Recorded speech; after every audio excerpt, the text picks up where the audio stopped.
Welcome to your Barbados Today Evening News Update for Tuesday, March 3.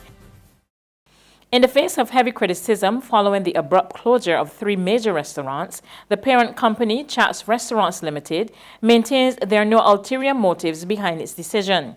Some 149 workers are now on the breadline following the closure of Chin Chin by the Sea, Primo Bar and Bistro, and Hugo's Barbados. Chief Executive Officer Joanne Pula says the timing of the closure was simply based on not having the money to continue to pay suppliers. She insists that the restaurant's owner has never made any money but has lost millions of dollars on his investment, and he too is devastated by the closure.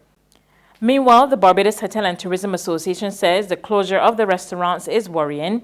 Chief Executive Officer Senator Rudy Grant lamented that 149 workers have lost their jobs, while noting that the closure of the restaurants would reduce options available to visitors and Barbadians. He also used the occasion to weigh in on concerns raised by Chaps Restaurants Limited that standalone restaurants are being disadvantaged by duty-free concessions being offered to hotel restaurants. The BHTA has conveyed to government that the benefits of the waiver of taxes and duties, as contemplated in the TDAA, could also be provided to standalone restaurants, provided that they meet an agreed foreign exchange earning criteria. These discussions are ongoing, and we have been informed that the government is reviewing the entire fiscal incentives regime. There are many BHTA standalone restaurant members that, from reports, are operating effectively without the benefit of the TDAA concession and with the increased taxes.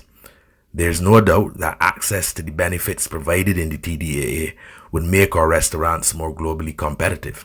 The BHTA will reach out to Chaps Restaurants Limited to ascertain what assistance we can provide at this very challenging and unfortunate time. In other news this Tuesday, Barbadians, including squatters, no longer require a landowner's permission to have the properties they occupy connected to the national water supply.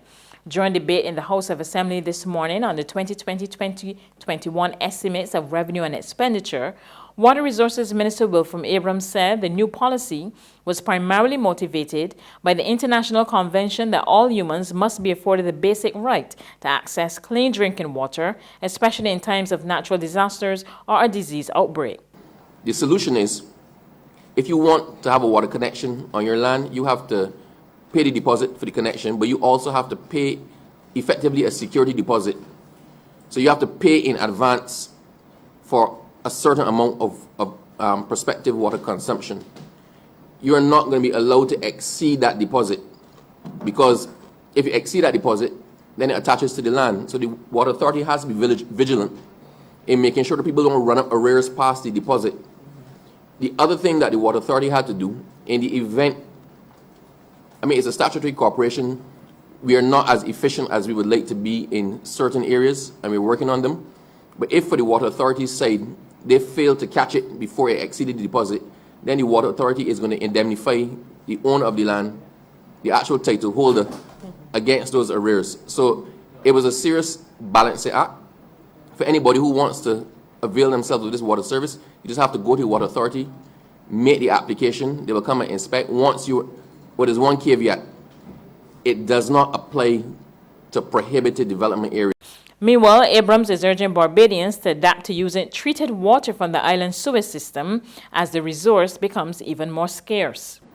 In the height of our drought, the bulk of the aquifer recharge comes from what we flush down the toilet.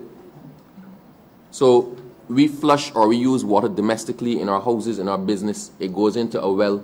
That water is then sucked out of that well, filtered through the land into the aquifer. The Barbados Water Authority pulls that, chlorinates it, and we reuse it. So already a vast percentage of our aquifer recharge comes from water that we are reusing. So I think once people get to understand that we're actually doing nothing new, and when we treat the water and we recharge the aquifers with it, effectively what we are putting to soak through the land is way cleaner than what we are putting to soak through the land now. There's regional and international news after this short break. It's Festive Friday at the Bridgetown Night Market at Pelican Craft Center. Kick off the weekend this Friday from 4 p.m. to midnight with loads of food, drinks, and entertainment. Get ready for Crop Over with the Rhythm Roots Street Parade. Party like it's Kadooman Day on the street around Pelican Village with costume reveler, music, and more. It's Festive Friday. It's Festive Friday at the Bridgetown Night Market at Pelican Village Center from 4 p.m. to midnight. Admission free.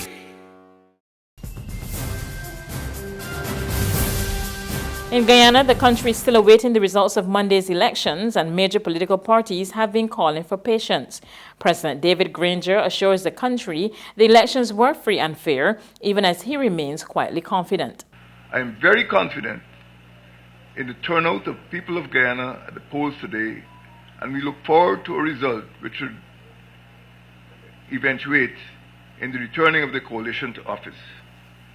We are appealing to our supporters, now that the polls have closed, to remain calm and vigilant, and we await the formal declaration results by the Elections Commission, the only authority to do so.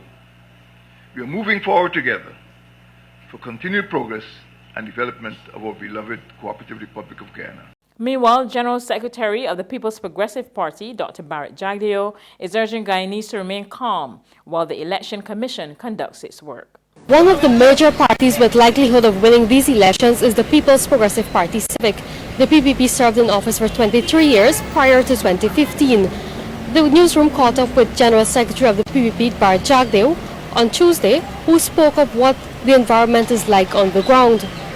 I think people are just anxiously awaiting these results, but they want to make sure that the proper process is followed. And so whilst they want to get this over with, I don't think they would want to compromise on quality and to ensure that the rightful winner of the elections is announced. And so we have refrained from making any statement. The political parties all committed to GCOM and the international observers that they will not say anything about results, declaration of results, or claim victory before the elections and after the polls are closed.